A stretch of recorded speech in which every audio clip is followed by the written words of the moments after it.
Video kali ini kita akan membahas tentang perubahan entalpi ya. Jadi lanjutannya dari yang kemarin termokimia. Nah, ini untuk perubahan entalpi. Untuk persamaan termokimia ini nanti ada beberapa macam ya. Nah, persamaan termokimia ini adalah persamaan reaksi yang mengikut sertakan perubahan entalpi. Jadi nanti di sini ada tertulis delta H seperti itu. Nah, delta H ini ditulis berdasarkan persamaan termokimia, kemudian dia ini nanti disesuaikan juga dengan stoikiometri reaksi. Misalkan contoh 1 mol air dari gas hidrogen dan gas oksigen dibebaskan 286 kJ. Nah, karena dibebaskan, maka di sini nanti delta H-nya adalah tertulis negatif ya. Nah, untuk 1 mol air ini berasal dari gas hidrogen dan oksigen. Maka H2O-nya di sini tertulis 1 ya, 1 saja H2O. Kemudian nanti unsur yang lain itu menyesuaikan. Jadi supaya menjadi H2O itu seperti apa? Makanya di sini misalkan H2 plus setengah O2. Setengah O2 kan berarti jadinya O ya, maksudnya O-nya 1. Maka di sini H2O. Nah, kemudian kalau H2O-nya ini mau dijadikan 2. Jadi menjadi 2 ya, 2 H2O.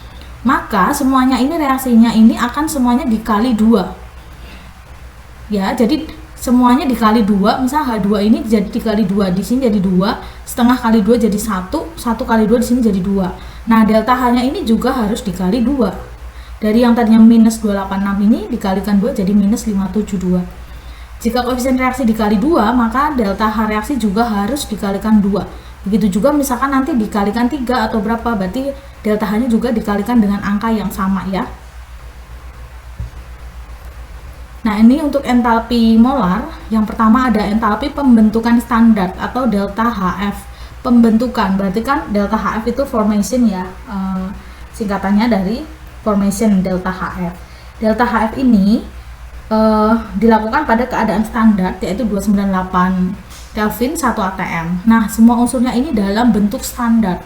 Perubahan entalpi disebut entalpi pembentukan standar. Nah, dinyatakan dalam kilojoule per mol. Zat yang dibentuk adalah 1 mol, kemudian dia itu dibentuk dari unsurnya dalam bentuk yang standar ya. Nanti akan dijelaskan lebih jelas lagi nanti ada video selanjutnya juga tentang contohnya ya. Nah, ini yang dimaksud dengan tadi ya, dibentuk dari unsurnya dalam bentuk yang standar ya, kondisi unsurnya. Misalkan di sini kan dia ada H2O nih, membentuk H2O. Maka dia berasal dari siapa saja? Dari H2 dengan O2. Jadi setiap unsur-unsur bebas atau misalkan dia itu gas ya, jadi nanti di sini itu diatomik. Jadi ada 2-nya.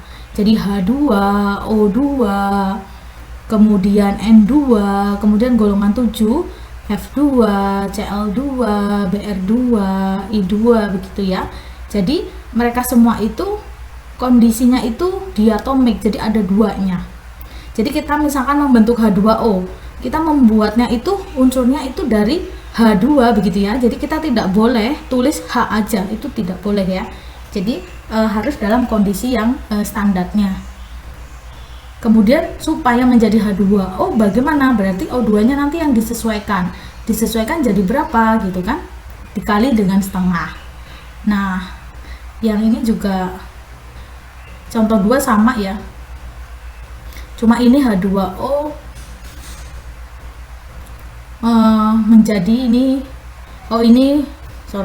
H2O-nya menjadi yang ini, yang gas ya, yang kedua. Nah, kemudian yang C grafit menjadi C grafit, ini delta H-nya 0. Yang kedua ini ada entalpi peruraian ya, dissociation ya, delta HD. Peruraian itu kebalikannya dari yang pembentukan. Kalau tadi kita membentuk ya, jadi misalkan H2O itu berasal dari apa aja? H2 plus O2, nanti tinggal disetarakan. Nah, sekarang kalau yang delta HD ini dibalik ya. Jadi misalkan dari H2O menjadi apa? Menjadi H2 plus O2 misalkan gitu ya. Nah, itu delta HD ini kebalikannya dari si entalpi pembentukan. Nah, untuk nilainya juga nanti dia berlawanan ya. Kalau tadi delta HF itu membentuk H2O itu minus, Karena ini kita balik, berarti delta H-nya ini nanti dia jadi positif. Contohnya yaitu adalah nanti contohnya ya, nanti ada latihan soal itu nanti banyak dibahas tentang ini supaya lebih paham lagi. Itu nanti kita masuk ke latihan soalnya ya. Yang ketiga ini ada pembakaran, delta HC combustion. Jadi pembakaran ya, namanya dibakar. Ini pembakaran kan di bab sebelumnya sudah pernah ya, yang tentang pembakaran hidrokarbon. Misalkan pembakaran dikatakan sempurna, ini kalau misalkan C ini terbakar menjadi CO2, H menjadi H2O, S dibakar jadi SO2. Nah, kemudian perubahan entalpi pada pembakaran sempurna 1 mol suatu zat ini diukur pada 298 Kelvin 1 atm. Nah, ini disebut delta HC tadi ya. Contohnya apa delta HC? Namanya dibakar. Delta HC ini perubahan entalpi yang terjadi pada pembakaran 1 mol suatu zat secara sempurna dalam keadaan standar ya. Misalkan CH4 nih, ada metana dibakar. Berarti setiap dibakar berarti dia ditambah dengan O2. Hasilnya menjadi CO2 plus H2O. Kemudian reaksi yang lain kita setarakan nih, C-nya 1, 1, H-nya di kiri ada 4, di kanan baru misalkan H2O ini. Berarti di depan H2O kita kali dengan 2 ya. O-nya di kanan ada 4, di kiri baru 2, nanti kita kalikan dengan 2. Nah, ini untuk delta HC pembakaran, ini minus ya, exotherm ya. Kemudian yang keempat ada entalpi netralisasi, delta HN. Perubahan entalpi yang dihasilkan, ini dia biasa exotherm, pada reaksi penetralan asam atau basa. Jadi ada asam, ada basa, misalkan ada NaOH plus HCl. Nah, ini menjadi netral kan, menjadi NaCl plus H2O. Delta H-nya adalah minus 890,4 kJ. Di sini ada beberapa contoh yang pembakaran ya. Pembakaran yang tadi nomor 3 ya. Pembakaran misalkan di sini C plus O2 menjadi CO2. H2 plus ini O2 juga bisa dikatakan dia contoh yang pembakaran juga bisa, pembentukan dia juga bisa ya. Tadi nomor 2 dan 3 H2O ini bisa contoh yang pembentukan. Kemudian yang belerang ditambah O2 menjadi SO2. Nah, ini nanti di video selanjutnya itu masuk ke latihan ya, latihan persamaan termokimia. Jadi untuk setiap persamaan termokimia itu nanti kita fokus di persamaan ya, persamaannya seperti apa. Jadi harus sesuai nih, misalkan menjadi H2O. Nah, berarti gimana reaksi yang terbentuk tuh bagaimana? Kemudian delta H-nya itu bagaimana? Nanti kita lihat ke contohnya ya, supaya lebih memahami lagi untuk persamaan termokimia ini.